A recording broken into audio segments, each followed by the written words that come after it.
It was the section reserved for things that did not exist, and within its faded records were references to human communication protocols.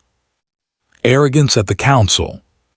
The Senate chambers echoed with dismissive laughter, 1,000 alien voices mocking the very thought.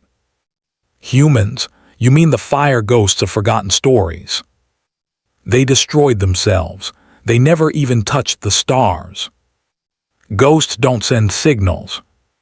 Still, the signal grew stronger with each cycle. Explorers confirmed it originated from within the gate itself, as if something beyond the broken passageway was knocking. The Dominion, proud and unchallenged in its sector, dispatched a fleet, not for defense but for spectacle. Admiral Veras smirked as his warships aligned. Let the galaxy see how myths are put to rest. The unveiling at the gate. The fleet arrived in perfect formation, weapons primed but confidence unshaken. They ringed the shattered wormhole gate, scanning the currents. At first, nothing, only silence broken by the faint pulse of the ghost signal. Then, the void trembled. The ruined rings of the wormhole lit with ancient fire, arcs of power dancing like lightning across their fractured edges. Sensors howled with warnings. Spacetime itself bent inward, as if pulled by unseen hands. And through the storm, a shape emerged. It was not Dominion. It was not any known design. A vessel, sleek, angular, wrapped in armor that shimmered like liquid night. Its silhouette was unmistakably alien, yet hauntingly familiar. Upon its hull blazed a symbol long thought to exist only in myths, a blue sphere marked with white continents, etched in the archives under one word. Earth. The humans had arrived. Shockwaves through the stars.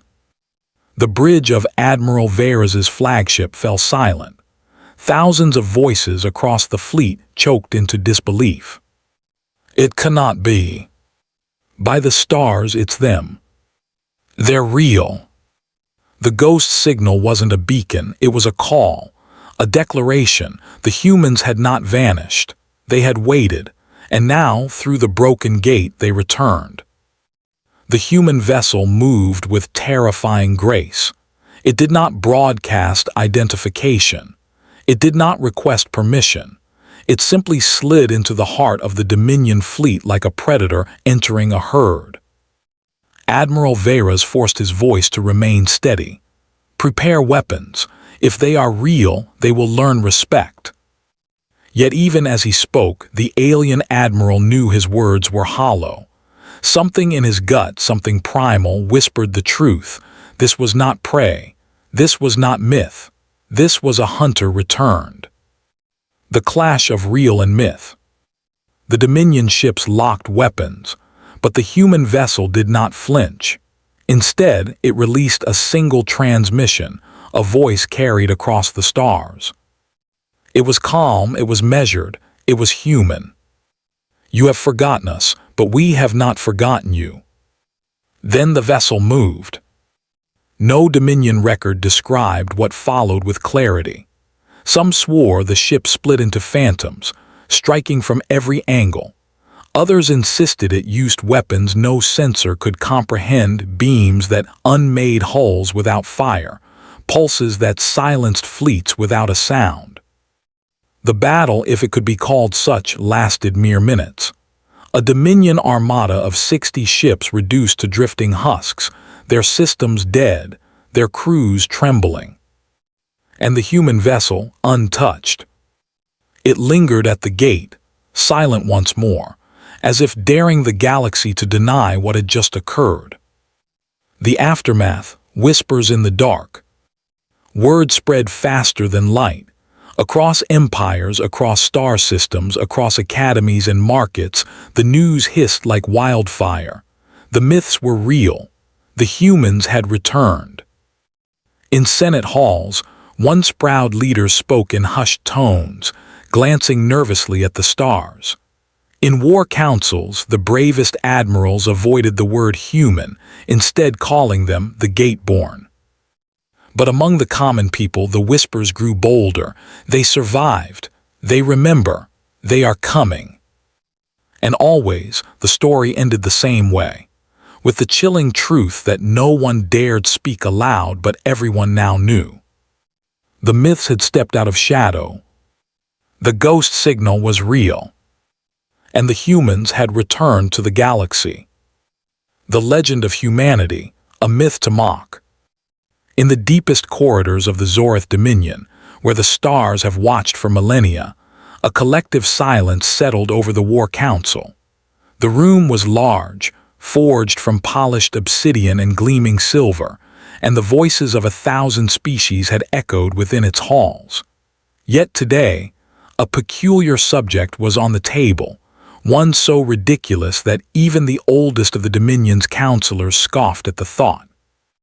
Myths, the human legend, said Zinrath, the council's most senior strategist. He leaned forward, his metallic tentacles glistening with irritation. Who here still believes in them? His words cut through the air like a blade. Across the table, the holographic projections flickered and showed various images of the fabled human species, small, fragile, but somehow, despite it all, feared. A weak and illogical species that should have never survived, let alone become the subject of galactic myth. The data, compiled over centuries, showed they were nothing but a footnote in history. That species should have died long ago. They are nothing more than a faint echo, chimed Vakra, the military commander from Virzai Prime, with a dark chuckle. Indeed, replied Zinrath, his eyes narrowing. In every archive their name has been relegated to the dustbin. The Terrans, as they called themselves, an anomaly, a fleeting curiosity, no more. I fail to see why we still talk about them. A murmur of agreement rippled through the council. The Dominion's power was vast, stretching across galaxies, its fleets unrivaled, its technology beyond the understanding of lesser species. For centuries, they had dominated, and there was no room for outdated tales of a species that existed on a far-off, insignificant planet. But there was a whisper in the shadows, a whisper that some found unsettling, though most dismissed it as superstition. The ghost signal, they called it, an anomaly in the galactic network, a ghost from an ancient time, linked to humanity's last known coordinates. Enough of this, Zinrath continued, his voice now firm. We have real threats to prepare for. Let the myth rest in peace. The room fell silent, and then it began. The signal, a whisper from the edge of reality. Days later, as the council focused on more pressing matters, something unexpected occurred. A signal, a faint, almost imperceptible tremor in the vast emptiness of space. It wasn't like anything the Dominion had ever encountered. It was subtle, delicate, almost like a memory that refused to fade. Is this another ghost signal? Asked Vakra, peering over his digital data pad. His voice was skeptical, tinged with a casual dismissiveness. The technician, one of the youngest minds in the Dominion, stared at the screen in confusion. I don't know, Commander. It seems it's familiar. It matches the human frequencies from ancient transmissions, but it shouldn't be possible. Zinrath swiveled his chair to face the technician. His gaze was sharp. What do you mean, familiar? Commander, it's as if. It's coming from the very coordinates the humans used to occupy, but it's not supposed to be there. It's impossible. The room fell into silence once again, a hush of disbelief. A faint ghost from a past that had long been relegated to myth had returned. Could it be? Zinrath leaned in, his antennae twitching with annoyance. Check the source, now. Hours passed as the crew worked feverishly. Each scan, each calculation pointed to the same inconceivable truth. The signal wasn't coming from an abandoned planet as they had believed. It was originating from something much closer, something that shouldn't exist in this part of the galaxy. "Commander, it's coming from the gate," the technician finally said, his voice trembling. The gate, an ancient relic of unknown origin, an enigmatic structure that once marked the boundary between galaxies. It was a place no one had dared to approach for eons, believed to be a relic of a forgotten age. And now, from the depths of that very zone, the signal had emerged. "The turning point, the ghost is real." Zinrith's mandibles clicked in frustration.